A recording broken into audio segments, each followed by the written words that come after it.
सजाएंगे, हे यीशु महान अपना यह गीत सुनाएंगे।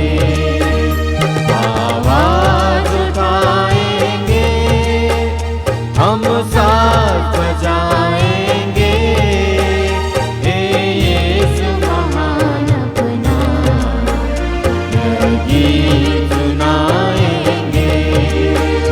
आवाज उठाएंगे, संसार की सुंदरता में यह रूप तो तेरा ही, चाँद सितारों में ये अक्ष भी तेरा ही। माँ की तेरी बातें हम सबको बताएंगे, हे यीशु महान अपना यह गीत सुनाएंगे। आवाज उठाएंगे, हम साथ सजाएंगे, हे यीशु महान अपना यह गीत सुनाएंगे। आवाज उठाएंगे।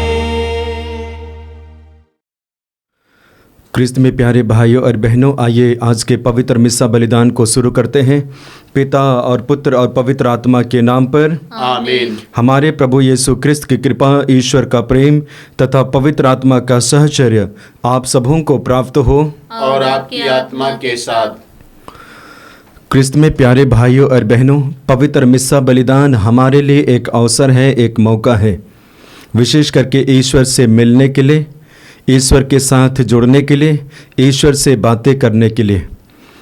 और इस पवित्र मिस्सा बलिदान में जब कभी भी हम भाग लेते हैं, विशेष रूप से अपने आप को तैयार करते हैं, हमारे मन और हृदय को।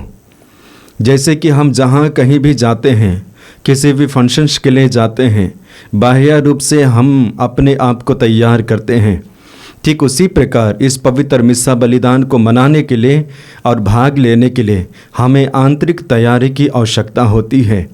और इसलिए पवित्र मिस्सा बलिदान के प्रथम भाग में कलीसिया हमें मौका देती है कि हम अपने आप को तैयार करें, शुद्ध करें, पवित्र करें।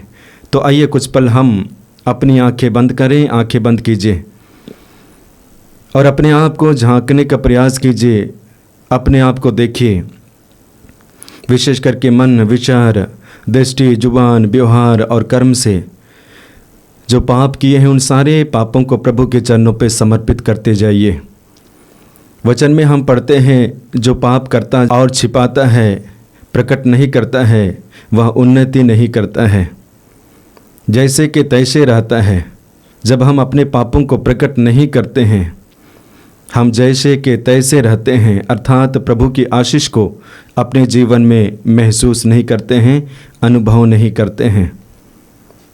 लेकिन जब हम प्रकट कर छोड़ देते हैं, प्रभु दया सागर है, करुणामय ईश्वर है, हम पर दया करते हैं, करुणा दिखाते हैं और हमें नया जीवन देते हैं।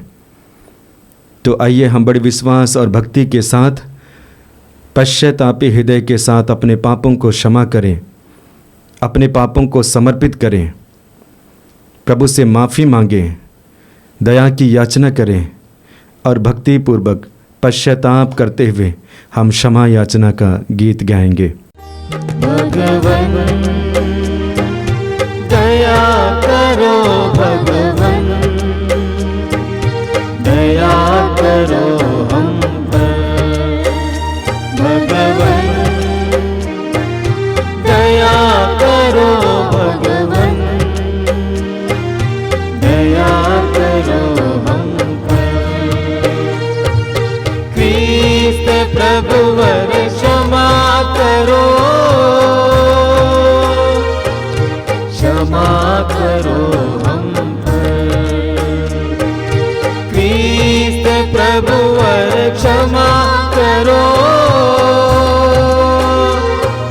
क्षमा करो हम पर। भगवन दया करो, भगवन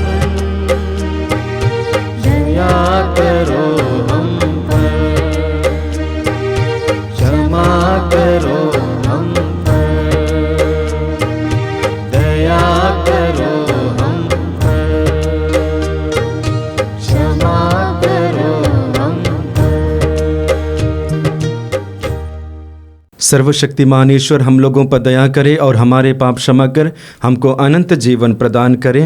आमीन। आइए हम बड़ी खुशी और आनंद के साथ महिमा का गीत में भाग लेंगे। स्वर्ग में महिमा परमेश्वर की हो, ऊपर शांति सुजन को। स्वर्ग में महिमा परमेश्वर की हो, ऊपर शांति सुजन को। हम तेरी प्रशंसा करते हैं, धन्य तुझे हम कहते हैं। तेरी आराधना करते हैं, तेरी महिमा गाते हैं। स्वर्ग में महिमा परमेश्वर की हो, ऊपर शांति सुजन को। हे सर्वशक्तिमान पिता परमेश्वर, स्वर्ग लोक के स्वामी है। इकलौते पुत्र यीशु क्रिस्त है, तेरा गुणगान गाते हैं। स्वर्ग में महिमा परमेश्वर की हो, ऊपर शांति सुजन को। जगत का पाप तू हर लेता है, हम पर दया तू करते। पिता के दाएं विराजमान, हमारी विनती सुन ले।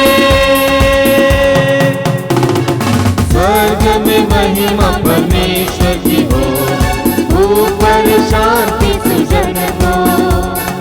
तू ही पावन, तू ही प्रभु, तू ही पवित्र आत्मा के संग। पिता की महिमा सर्वोपरि है, तेरी महिमा होती है। स्वर्ग में महिमा परमेश्वर की हो, ऊपर शांति सुजन को।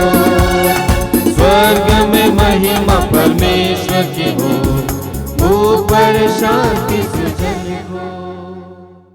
आइए कुछ पल हम पुनः अपनी आंखें बंद करें, अपने व्यक्तिगत निवेदन को प्रभु के चरणों पर समर्पित करें।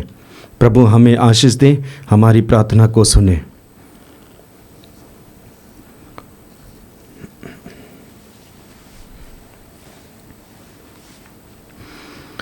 हम प्रार्थना करें, हे ईश्वर, तो सबके प्रति अपनी क्षमा और दया दिखाकर अपना अपार सामर्थ्य प्रकट करता है। हमें अपनी कृपा प्रचुर मात्रा में प्रदान कर, ताकि हम तेरी प्रतिज्ञाओं के प्रति उत्सुक बने रहें और स्वर्गिक विरासत के उत्तराधिकारी बन सके। हमारे प्रभु तेरे पुत्र यीशु ख्रिस्त के द्वारा, जो तेरे तथा पवित्र आत्मा के संग एक ईश्वर होकर युगान युग जीते रहते और राज्य करते हैं। आमीन।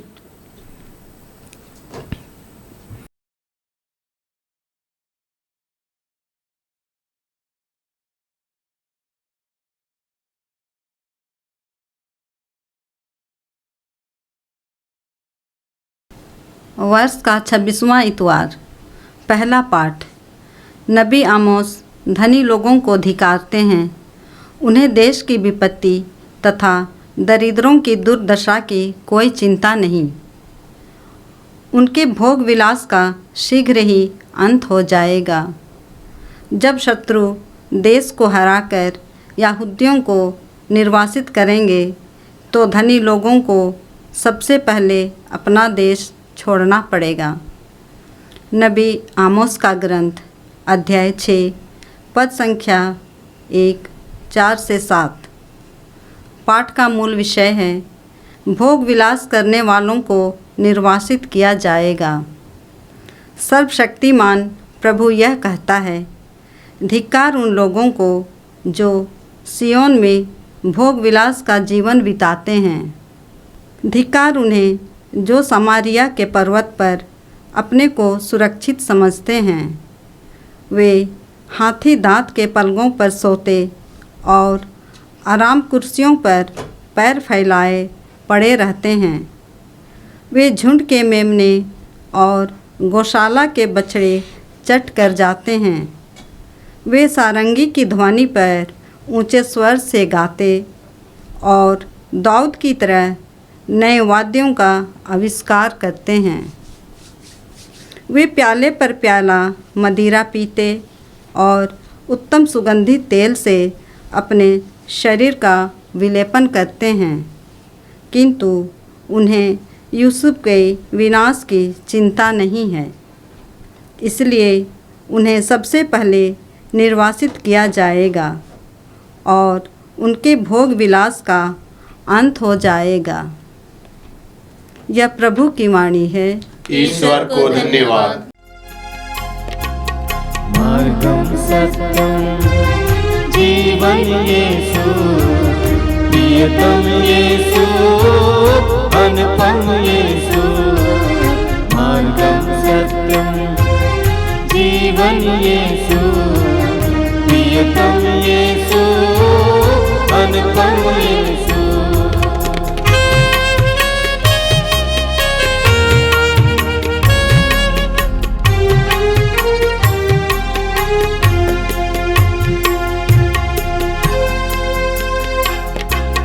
सच्चाई का दर्पण यीशु, सारे जग का जीवन यीशु। सच्चाई का दर्पण यीशु, सारे जग का जीवन यीशु। वो अपने भक्तों को मुक्ति देता, शक्ति दाता है वो, शक्ति देता। मार्गम सत्यम जीवन यीशु, प्रियतम यीशु, अनुपम यीशु।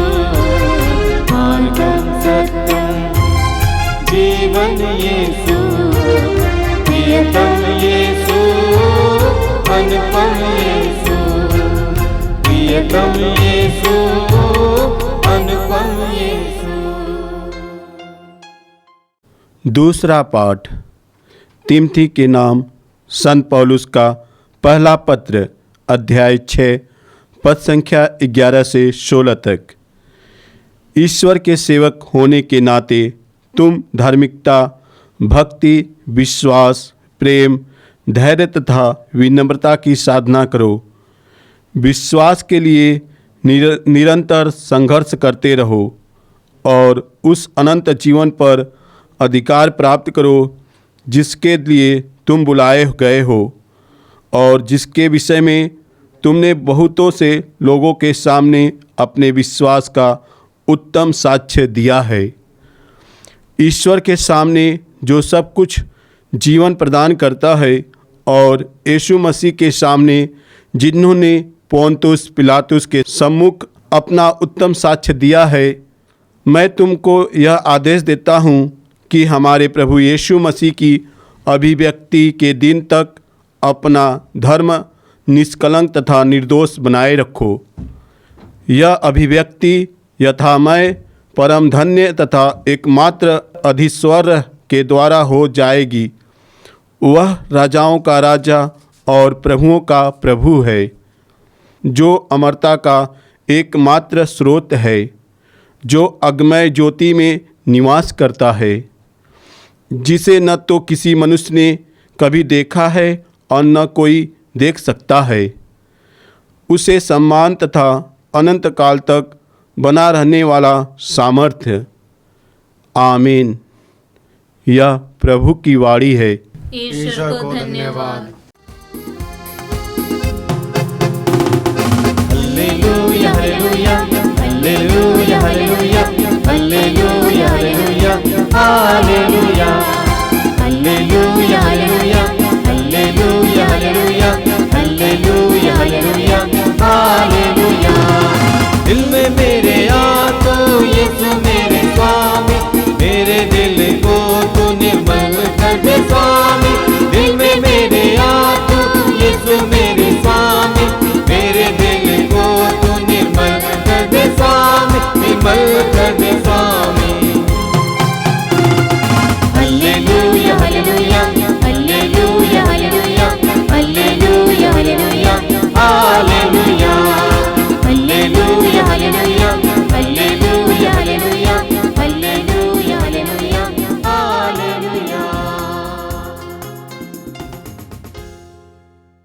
प्रभु आप लोगों के साथ हो। और आपकी आत्मा के साथ। संत लूकस के अनुसार आज का पवित्र सुसमाचार। हे प्रभु तेरी महिमा हो। अध्याय 16 वाक्यांश 19 से 31 तक। तुम्हें जीवन में सुख ही सुख मिला था और लाजरुस को दुख ही दुख। अब उसे यहाँ सांत्वना मिल रही है और तुम्हें यंत्रणा। यीशु ने फरीसियों से कहा, एक अमीर था जो बैगनी वस्त्र और मलमल पहनकर प्रत्येक दिन दावक उड़ाया करता था। उसके फाटक पर लाजरुस नामक कंगाल पड़ा रहता था जिसका शरीर फोड़ों से भरा था।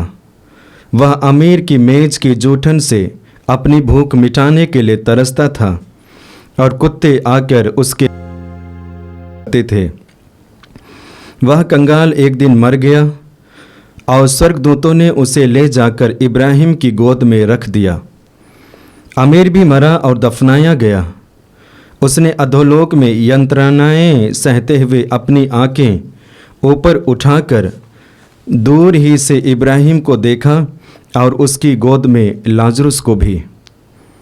उसने पुकार कर कहा, पिता इब्राहिम, मुझ पर दया कीजिए और लाजरुस को भेजिए जिसे वह अपनी उंगली का सिरा पानी में भिगोकर मेरी जीभ ठंडी करें, क्योंकि मैं इस ज्वाला में तड़प रहा हूँ।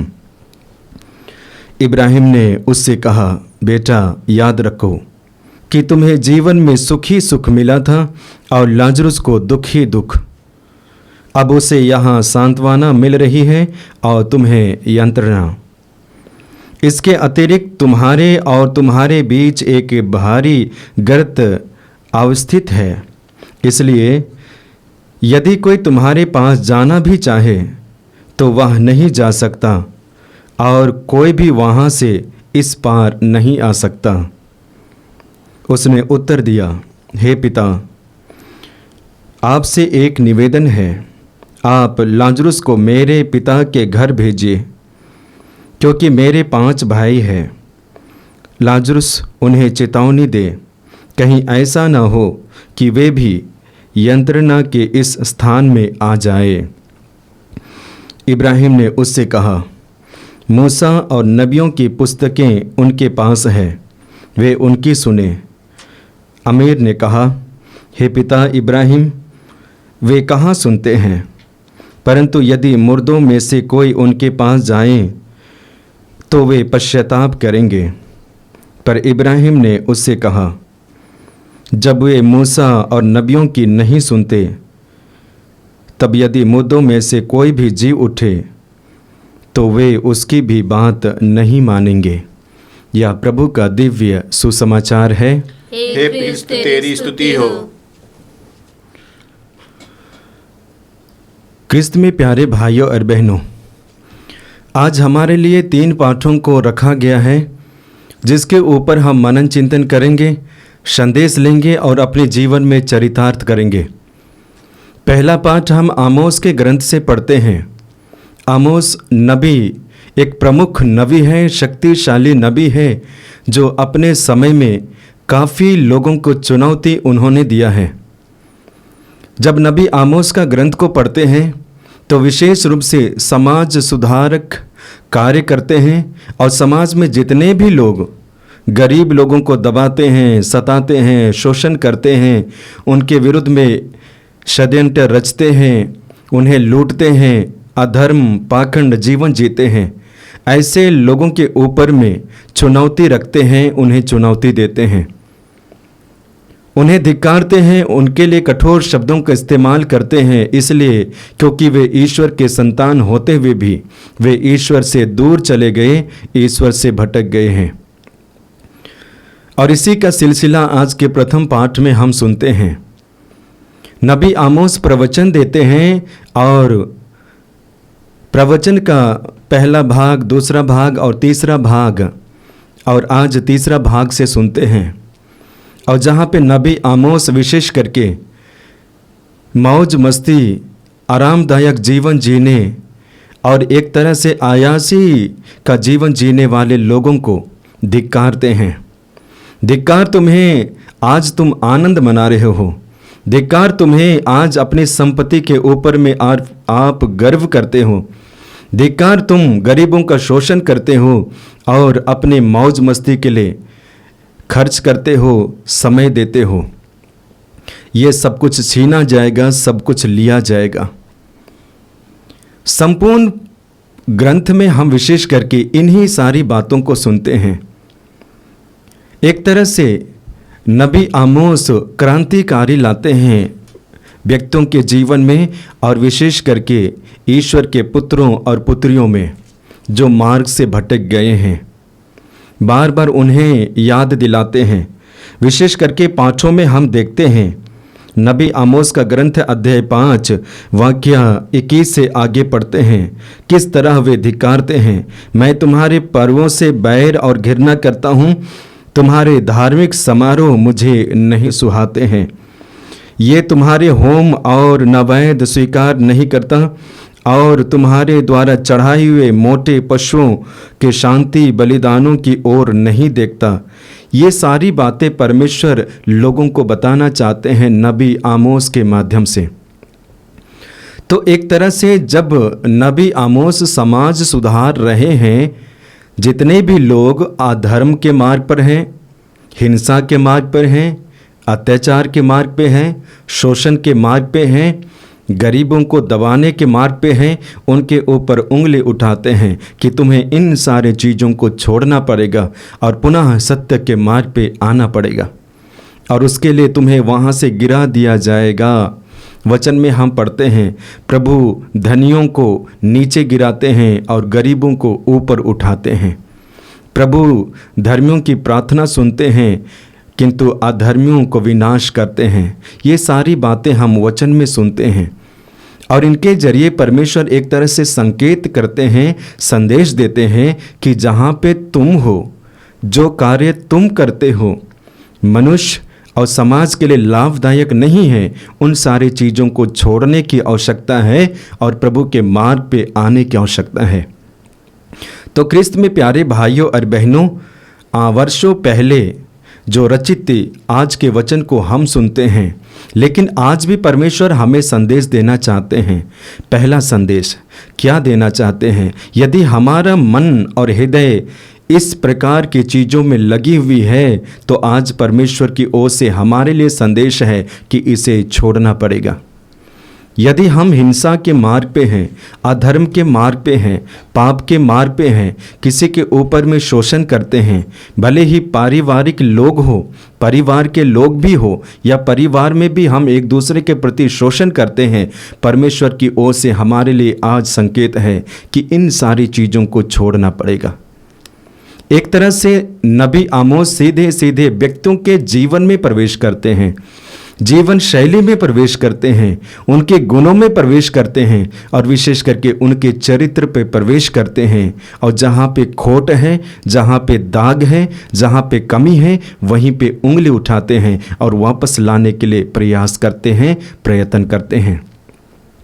दो तरह से संदेश हमारे लिए इस पाठ के द्वारा प्राप्त होता है। पहला संदेश, यदि हम ईश्वर के पुत्र हैं और मार्ग से भटक गए हैं उन इजरायली जनता की तरह, तो आज हमें प्रभु के पास लौटने की आवश्यकता है। हमारे स्वभाव, हमारे व्यवहार, हमारे गुण, हमारे कर्मों को देखने की आवश्यकता है। क्या इनके जरिए हम परमेश्वर से दूर तो चले नहीं गए हैं? हमारे अंदर में वो धार्मिकता, हमारे अंदर में वो न्याय होनी चाहिए। वचन में पढ़ेंगे, नबी आमोस का ग्रंथ अध्याय 5 वाक्य 24 में पढ़ते हैं। संदेश क्या मिलता है? वचन क्या है?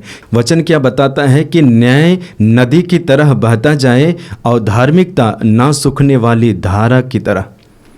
एक तरह से हमेशा हमारे मन और हृदय में न्याय, धार्मिकता, प्रेम, शांति ये होनी चाहिए और इसी के द्वारा हम ईश्वर के राज्य में प्रवेश करेंगे, जो आज के दूसरे पाठ के द्वारा हमें संदेश प्राप्त होता है।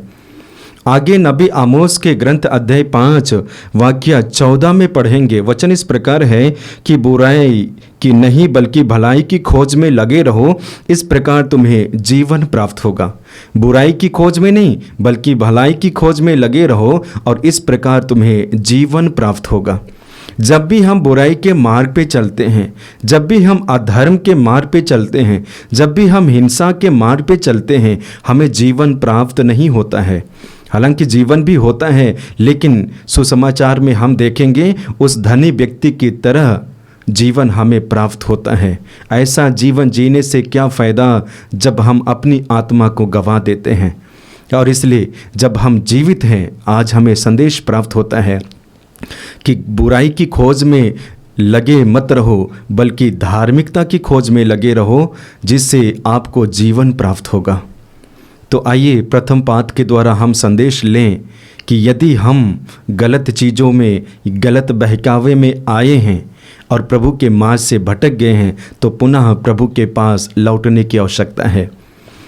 प्रथम पाठ से दूसरा संदेश, हमें नबी आमोस को सीखने की आवश्यकता है। नबी आमोस के पद चिन्हों पर चलने की आवश्यकता है। उन्होंने किसी से डरा नहीं, बल्कि सारे लोगों को जो अधर्म के मार्ग पे चलते थे, हिंसा, अशांति, अत्याचार, पाप, उन सारे लोगों को चुनौती देते हैं और साथ ही साथ जिन शब्दों का वे इस्तेमाल करते हैं वो खुद जी के दिखाते हैं। यानी कि धार्मिकता, शांति, न्याय, भाईचारा, इन सारी चीज़ों को आमोस अपने जीवन में चरितार्थ करते हैं और लोगों को चुनौती देते हैं। तो एक तरह से प्रथम पाठ हमारे लिए चुनौती है। हम कर पाते हैं या नहीं, हमें प्रभु की आशीष की आवश्यकता है।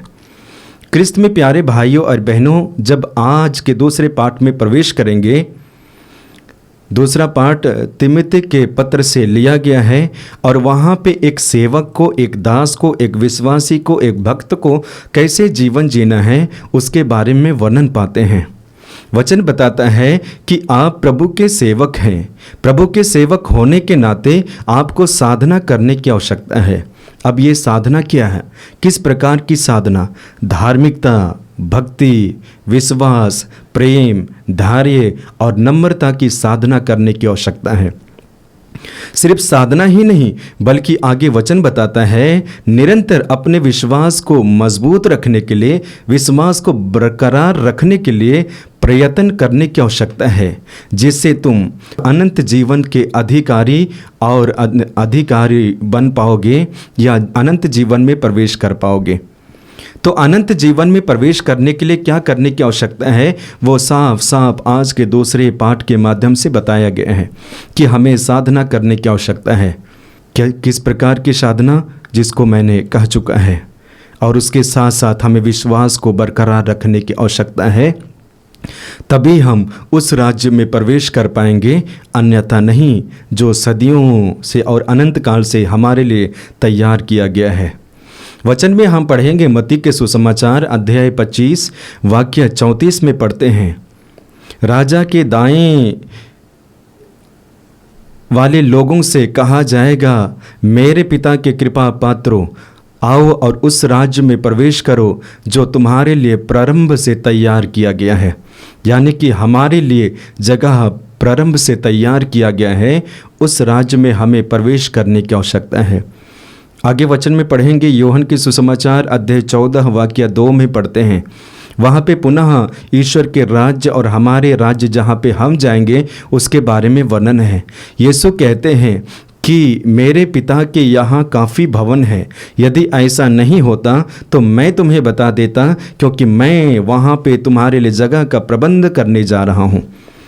तो हमारे लिए पहले से ही जगह का प्रबंध किया गया है और वह जगह क्या है? अनंत जीवन है, अनंत सुख है, अनंत आनंद है, अनंत मुक्ति है। अब उसी जगह पे हमें प्रवेश करने की आवश्यकता है और उसके लिए साधना करने की आवश्यकता है।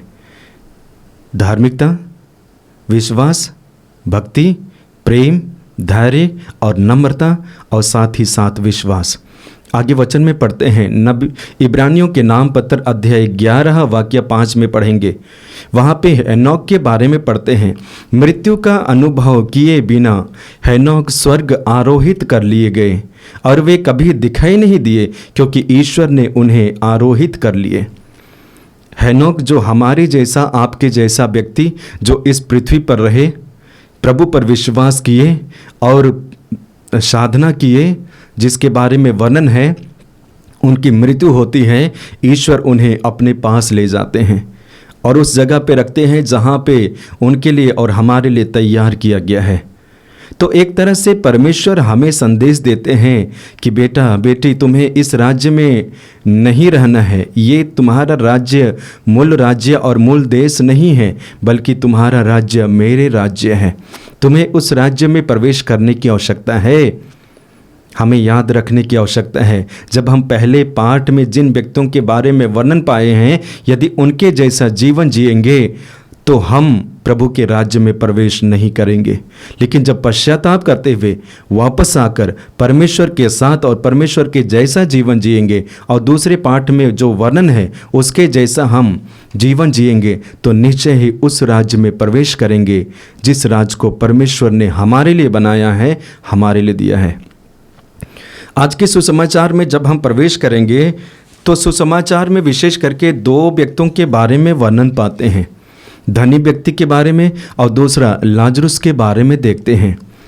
क्रिस्त में प्यारे भाइयों और बहनों, आप कहानी के बारे में जान जाते हैं, एक तरह से घटना के बारे में जानते हैं कि धनी व्यक्ति अपने पास में सब कुछ रखते हैं, किसी भी चीज़ की कमी नहीं है। पैसा, धन, दौलत, आयासी, मौज मस्ती सब कुछ है। और इसलिए वचन बताता है कि प्रत्येक दिन वह दावत देता है। और दावत यानी कि अपने मित्रों को बुलाते हैं, अपने साथियों को बुलाते हैं, अपने लेवल के लोगों को बुलाते हैं और प्रत्येक दिन अच्छे अच्छे स्वादिष्ट भोजन का भोग विलास करते हैं, खुशियाँ और जश्न मनाते हैं। लेकिन वसी के गेट के सामने में जो बैठा व्यक्ति जिसका नाम लाजरुस है, कभी उस व्यक्ति ने निमंत्रण नहीं दिया। यहाँ तक कि अपने नौकरों के द्वारा उन्हें नहीं कहा कि इसे और इस भोजन को उस व्यक्ति के लिए पहुँचा दो ताकि वो व्यक्ति खाए और तृप्त हो जाए। धनी व्यक्ति ने ऐसा नहीं किया, लेकिन दूर दूर लोगों को अपने पास बुलाते हैं, अपने पास बुलाते हैं। कमी यही है। और इसलिए आगे घटना में पढ़ते हैं, दोनों की मृत्यु होती है। लाजरुस भी मर जाते हैं, धनी व्यक्ति भी मर जाते हैं, लेकिन दोनों में फ़र्क है। जब लाजरुस की मृत्यु होती है, परमेश्वर ने अपने दूत को भेजते हैं और दूत लाजरुस को अपने गोद में लेकर इब्राहिम के गोद में रख देता है, स्वर्ग में लेके चला जाता है और वहाँ पे लाजरुस को आनंद ही आनंद और सुख ही सुख मिलता है। ठीक उसी प्रकार धनी व्यक्ति की भी मृत्यु हो जाती है, धनी व्यक्ति भी मर जाते हैं। मरने के बाद में वो कहाँ जाते हैं? उस अग्नि में जाते हैं, ना बुझने वाली अग्नि में जाते हैं और वहाँ पे दुख झेलते हैं, कष्ट झेलते हैं, यंत्रणा झेलते हैं, परेशान होते हैं। और तब उनको याद आते हैं कि मुझे ये करना चाहिए, मुझे ऐसा जीवन जीना चाहिए। और इसलिए उनकी नज़रें कहाँ पे जाती है? परमेश्वर पे जाती है। उनकी नज़रें कहाँ पे जाती है? लाजरुस पे जाती है। उनकी नज़रें कहाँ पे जाती है? भाइयों में जाती है। और इसलिए कहते हैं, पिता मुझ पर दया कीजिए, दया कीजिए और लाजरुस को मेरे पास में भेज दीजिए ताकि वो मुझ पर दया करे। लेकिन परमेश्वर कहते हैं कि जहाँ पे तुम हो वहाँ पे काफ़ी खाई है, वहाँ से तुम ना तो आ सकते हो और यहाँ से ना तो हम जा सकते हैं या लाजरुस जा सकते हैं। इतनी खाई, इतनी खाई। क्रिस्त में प्यारे भाइयों और बहनों, यही खाई को हम आज देश में देखते हैं, समाज में देखते हैं, गांव में देखते हैं, आस पड़ोस में देखते हैं और साथ ही साथ परिवार में भी देखते हैं। कहा जाता है कि हम मनुष्य एक सामाजिक प्राणी हैं, समाज में रहते हैं, लोगों के साथ में रहते हैं, लेकिन उसी समाज में इतनी खाई है, इतनी खाई है और इतना गहरा है जिसके बारे में वर्णन नहीं किया जा सकता है। वचन में सही सही हम लोगों ने सुना है कि इस जगह से वहाँ पे जाना कठिन है, जा ही नहीं सकते हैं। ठीक उसी प्रकार दूसरे तरफ से आगे इस तरफ आ नहीं सकते हैं, इसके बारे में वर्णन है। समाज में भी देख लीजिएगा, धनी धनी होते जा रहे हैं, गरीब गरीब होते जा रहे हैं, जीवन बिगड़ते जा रहा है, टूटते जा रहा है। ये हमारी परिस्थिति है, परिवार की परिस्थिति है, देश की परिस्थिति है, समाज और गांव की परिस्थिति है। अब ऐसे समय में हमें क्या करने की आवश्यकता है? संदेश हमें प्राप्त होता है कि हमें झुकने की आवश्यकता है, नम्र बनने की आवश्यकता है और दृष्टि को अपने आप में रखने की आवश्यकता है। सुंदर घटना हम इसी पाठ में देखते हैं, जब धनी व्यक्ति आग में जलना शुरू करते हैं, उस दुख में प्रवेश किया और दुख का अनुभव करना शुरू किया, तब उनकी नज़रें परमेश्वर की ओर जाती है। लेकिन तब तक उन्होंने अपने जीवन में दुख का अनुभव नहीं किया। उनकी नज़रें मित्रों पे थी, उनकी नज़रें धन पे, उनकी नज़रें और लोगों के ऊपर में, उनकी नज़रें अपने लेवल के लोगों पे थी। लेकिन जैसे ही उनके जीवन में दुख प्रवेश किया, अग्नि को महसूस किया, तब नज़रें परमेश्वर की ओर जाती है, लाजरुस की ओर जाती है, इब्राहिम की ओर जाती है। यदि वही नज़रें सबसे पहले अपने ही आप में गई होती तो शायद धनी व्यक्ति ऐसा व्यवहार लाजरुस के साथ नहीं किया होता और पृथ्वी पर रहते ही लाजरुस के सदृश उन्हें स्वर्ग प्राप्त हो जाता, जो राज्य परमेश्वर ने सारे और सभी लोगों के लिए तैयार किया है। तो क्रिस्त में प्यारे भाइयों और बहनों, तीनों पाठ के जरिए परमेश्वर ने हमें संदेश दिए हैं।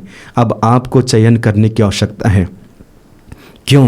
क्योंकि उत्पत्ति ग्रंथ अध्याय 1 वाक्य 26 और 27 में पढ़ते हैं, वहाँ पे वचन बताता है कि हर एक मनुष्य ईश्वर के प्रतिरूप और सदृश बनाए गए हैं।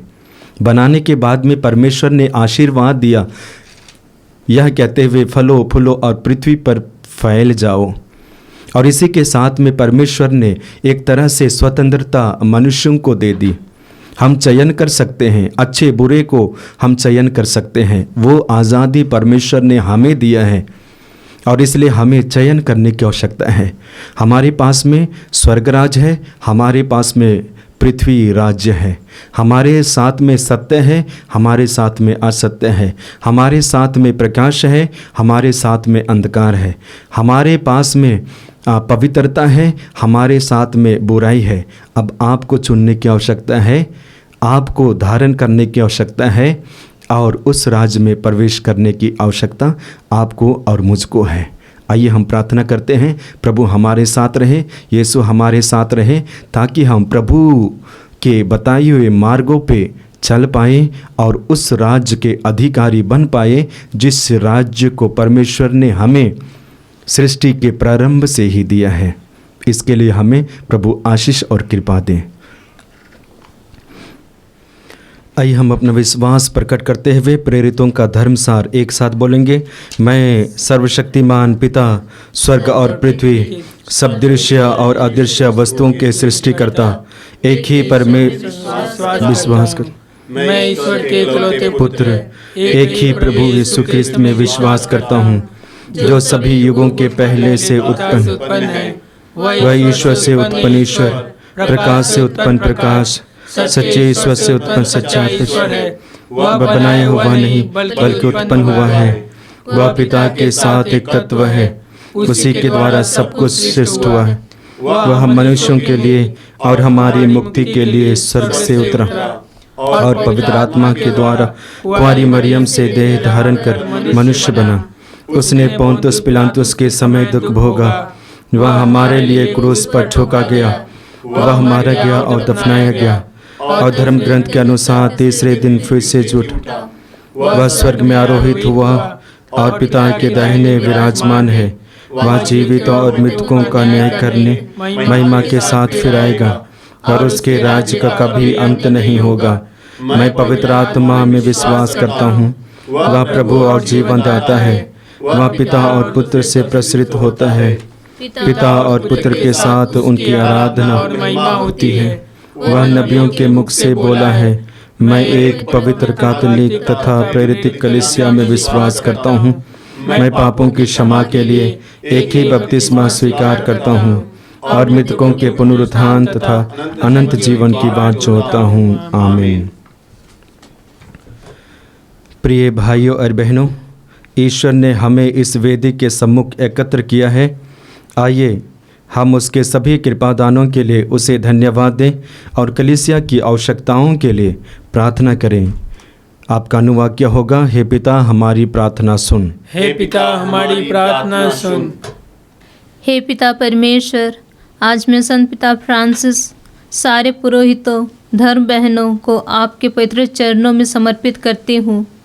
प्रभु, एक एक जन को पवित्र आत्मा की सामर्थ से भर देना, अपने पवित्र लोह की संरक्षण देना, ताकि अपने प्रार्थना में जीवन द्वारा, त्याग तपस्या के जीवन द्वारा और अपने मध्यस्थता प्रार्थना द्वारा आपकी प्रजा को ढेर सारी आशीष मिले। इसके लिए हम पिता ईश्वर से प्रार्थना करें। हे पिता हमारी प्रार्थना सुन।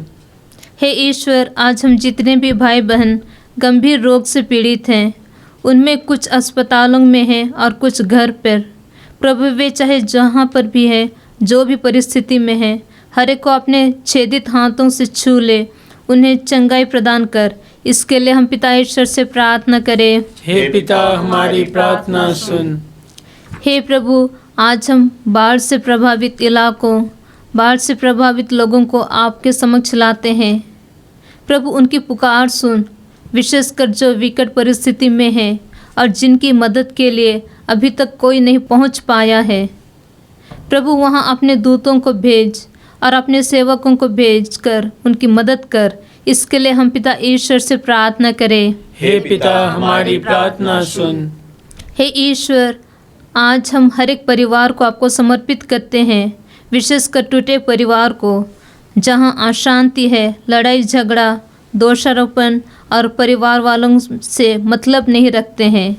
प्रभु, ऐसे परिवार में आप आ जाइए, उन्हें पारिवारिक प्रार्थना और व्यक्तिगत प्रार्थना के लिए समय देने की कृपा कर, क्योंकि प्रार्थना में वो शक्ति है जो हर एक टूटे परिवार को जोड़कर पवित्र त्रित्व की संगति में रहने की कृपा देता है। इसके लिए हम पिता ईश्वर से प्रार्थना करें। हे पिता हमारी प्रार्थना सुन।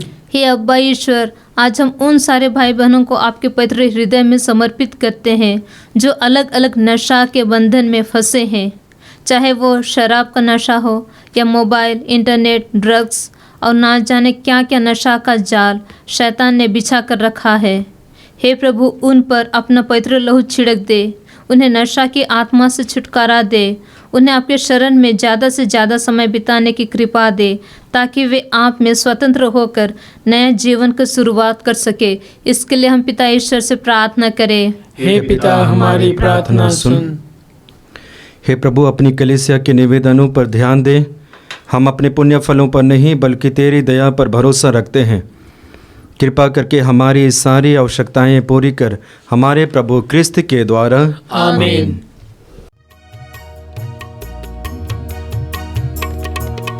मेरे यीशु मैं आया, चरणों में भेंट लाया,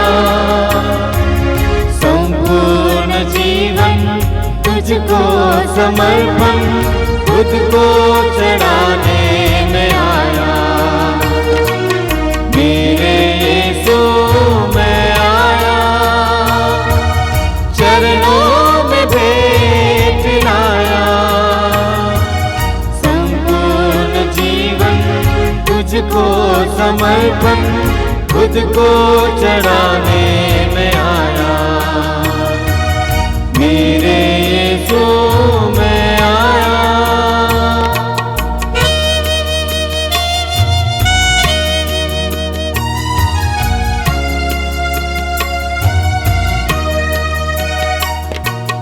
तन मन अपना ले आया, रोटी के साथ तुझको चढ़ाता, तन मन अपना ले आया, रोटी के साथ तुझको चढ़ाता, आशीष तेरी बरसा प्रभु, आशीष तेरी बरसा प्रभु, जीवन पावन कर दे प्रभु। मेरे यीशु मैं आया, चरणों में भेंट लाया, संपूर्ण जीवन तुझको समर्पण, खुद को चढ़ाने में आया। मेरे यीशु भाइयों और बहनों, प्रार्थना कीजिए कि सर्वशक्तिमान पिता ईश्वर मेरा और आप लोगों का यह बलिदान ग्रहण करें। प्रभु अपने नाम की स्तुति तथा महिमा के लिए और हमारे तथा अपने समस्त पवित्र कलीसिया के लाभ के लिए आपके हाथों से बलिदान स्वीकार करें। हे दयालु ईश्वर, हमारा यह दान तुझे सुग्रह हो और इसके द्वारा समस्त कल्याण का झरना फूट निकले। ऐसी कृपा कर हमारे प्रभु क्रिस्त के द्वारा। आमीन।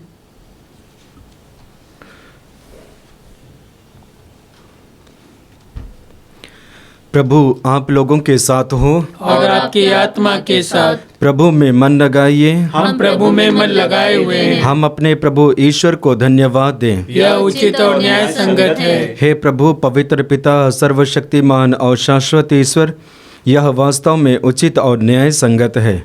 हमारा कर्तव्य तथा कल्याण है कि हम सदा और सर्वत्र तुझे धन्यवाद दें। तुझ में ही हमारा जीवन, हमारी गति और हमारा अस्तित्व निहित है। इस पृथ्वी पर निवास करते समय हम न केवल तेरे प्रेम का नित्य अनुभव करते बल्कि अनंत जीवन की प्रतिज्ञा के अधिकारी बन जाते हैं। जिस आत्मा के द्वारा तूने यीशु को मृतकों में से पुनर्जीवित किया, उसी का प्रथम फल प्राप्त होने में हमें यह आशा मिली है कि हम पास का रहस्य में एक चिरस्थायी भाग प्राप्त करें।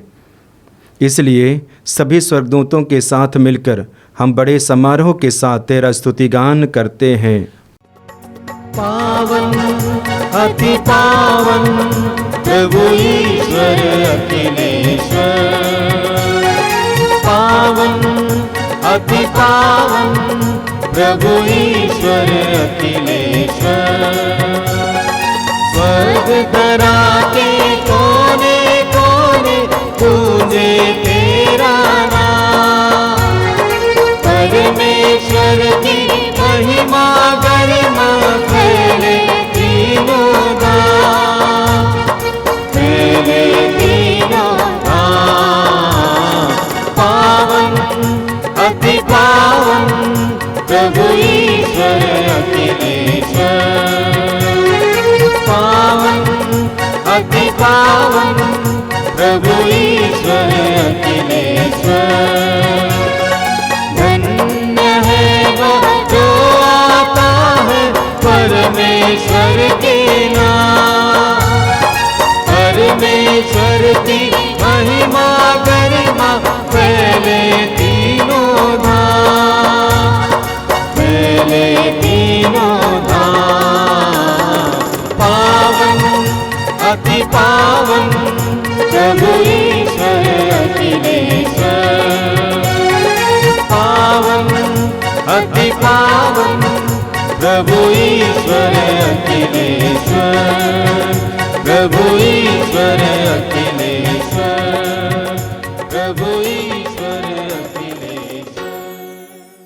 पवित्र मिस्सा बलिदान के महत्वपूर्ण भाग में प्रवेश किए। आइए हम अपने आप को तैयार करें। हे प्रभु, वास्तव में पवित्र है, सारी पवित्रता का स्रोत है। हम तुझसे प्रार्थना करते हैं तो इन उपहारों को अपनी आत्मा के संस्पर्श से पवित्र कर दे कि ये हमारे प्रभु यीशु क्रिस्त का शरीर तथा रक्त बन जाए।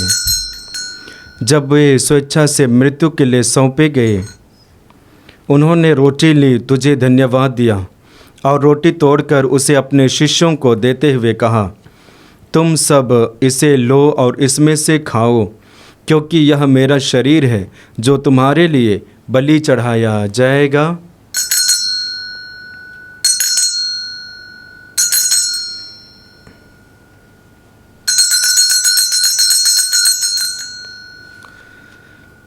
इसी भांति भोजन के बाद उन्होंने कटोरा लिया, तुझे धन्यवाद दिया और उसे अपने शिष्यों को देते हुए कहा, तुम सब इसे लो और इसमें से पियो, क्योंकि यह मेरे रक्त का कटोरा है, नवीन और अनंत व्यवस्थान का रक्त, जो तुम्हारे और बहुतों की पापों की क्षमा के लिए बहाया जाएगा। तुम मेरी स्मृति में यह किया करो।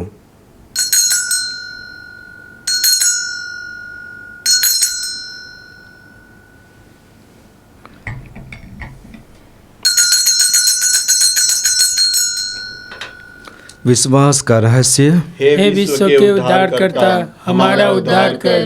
तूने अपने क्रूस तथा पुनरुत्थान द्वारा हमें मुक्त किया है। इसलिए हे प्रभु, हम क्रिस्त की मृत्यु और पुनरुत्थान की स्मृति में तुझे जीवन की रोटी और मुक्ति का कटोरा चढ़ाते हैं। हम तुझे धन्यवाद देते हैं कि तूने हमें अपने सम्मुख उपस्थित होने और अपने सेवा करने का सौभाग्य प्रदान किया है। हमारा नवा निवेदन है कि हम सब क्रिस्त का शरीर और रक्त ग्रहण करके पवित्र आत्मा के द्वारा एकता के सूत्र में बंधे रहें। हे प्रभु, हमारे संत पिता फ्रांसिस, हमारे धर्माध्यक्ष यूजिन जोसेफ और सभी याजकों के साथ विश्व भर में फैली अपनी कलीसिया की सुधि ले तथा इसे प्रेम में सिद्ध बना दे।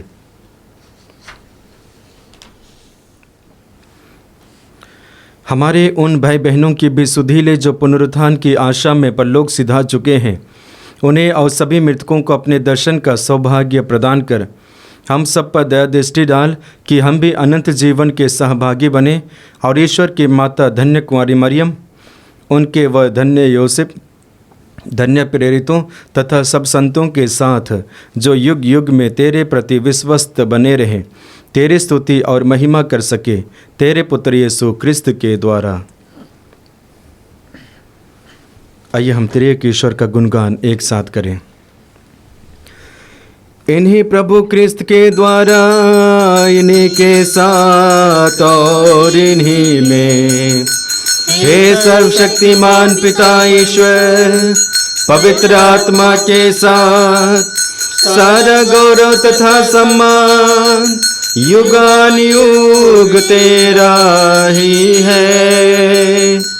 आमीन आमीन आमीन।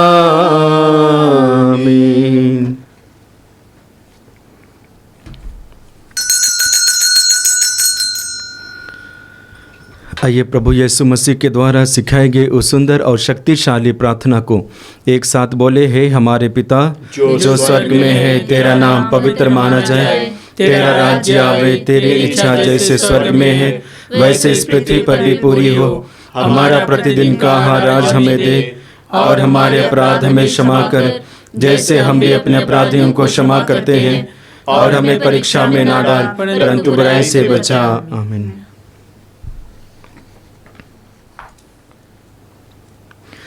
क्योंकि तेरा राज्य, तेरा सामर्थ्य और तेरी महिमा अनंत काल तक बनी रहती है। हे प्रभु यीशु क्रिस्त ने अपने प्रेरितों से कहा है, मैं तुम्हारे लिए शांति छोड़ जाता हूँ, अपनी शांति तुम्हें प्रदान करता हूँ। तो हमारे पापों पर नहीं, अपनी कलीसिया के विश्वास पर दृष्टि डाल और कृपापूर्वक उसे शांति तथा एकता प्रदान कर, तो जो युगानुयुग जीता रहता और राज्य करता है। आमीन। प्रभु की शांति सदा आप लोगों के साथ रहे और आपकी आत्मा के साथ। आइए हम परस्पर प्रेम भाव रखें। हे ईश्वर के मेमने, तू संसार के पाप हर लेता है, हम पर दया कर। हे ईश्वर के मेमने, तू संसार के पाप हर लेता है, हम पर दया कर। हे ईश्वर के मेमने, तू संसार के पाप हर लेता है, हमें शांति प्रदान कर। देखिए ईश्वर का मेमना जो संसार के पाप हर लेता है। धन्य है वे जो प्रभु के इस भोज में बुलाए जाते हैं। हे प्रभु, मैं इस योग्य नहीं हूँ कि आप मेरे यहाँ आवे, किंतु एक ही शब्द कह दीजिए और मेरी आत्मा चंगी हो जाएगी।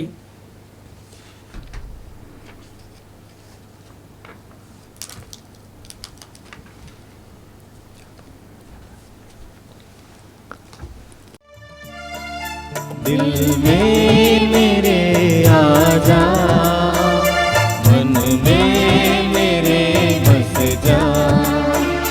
दिल में मेरे आजा, मन में मेरे बस जा।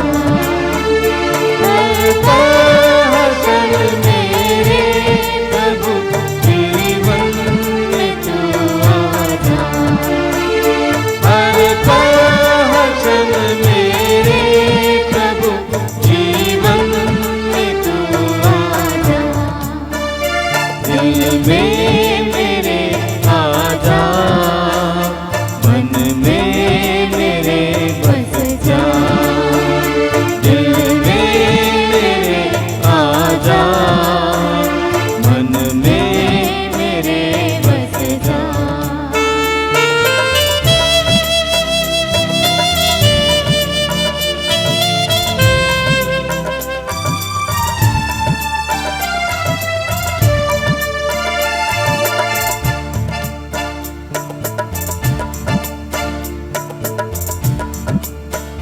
माता लहू तेरा पोषण प्रभु मेरा, माता लहू तेरा पोषण प्रभु मेरा, दिल में सदा रह जा प्रभु मेरा मीत तू बन जा, दिल में सदा रह जा प्रभु मेरा मीत तू बन जा, दिल में मेरे आ जा, मन में मेरे बस जा, दिल में मेरे आ जा, मन में मेरे बस जा, हर पोषण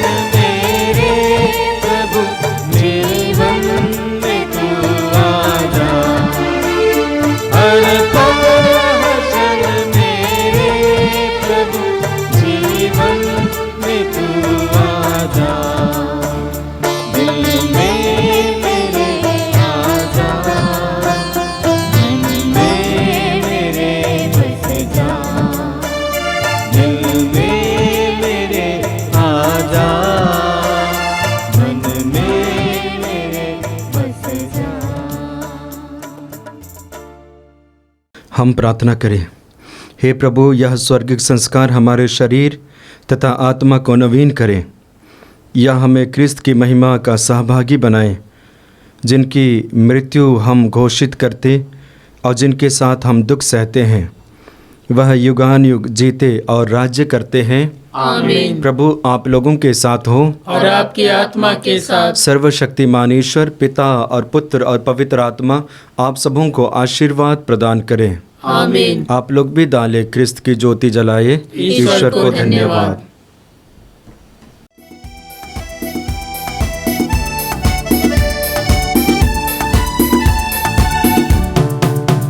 बोलो जय मिलकर जय, बोलो जय यीशु की जय, बोलो जय मिलकर जय, बोलो जय यीशु की जय, बोलो जय जय जय,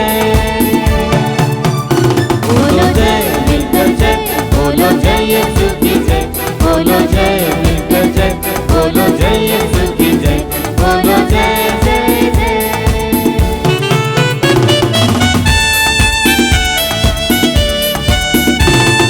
प्रेम की तेरी ये रीत, मन में भर दे अपनी प्रीत, प्रेम की तेरी ये रीत, मन में भर दे अपनी प्रीत, तेरे प्रेम की गाएगी, तेरे प्रेम की गाएगी, बोलो जय मिलकर जय,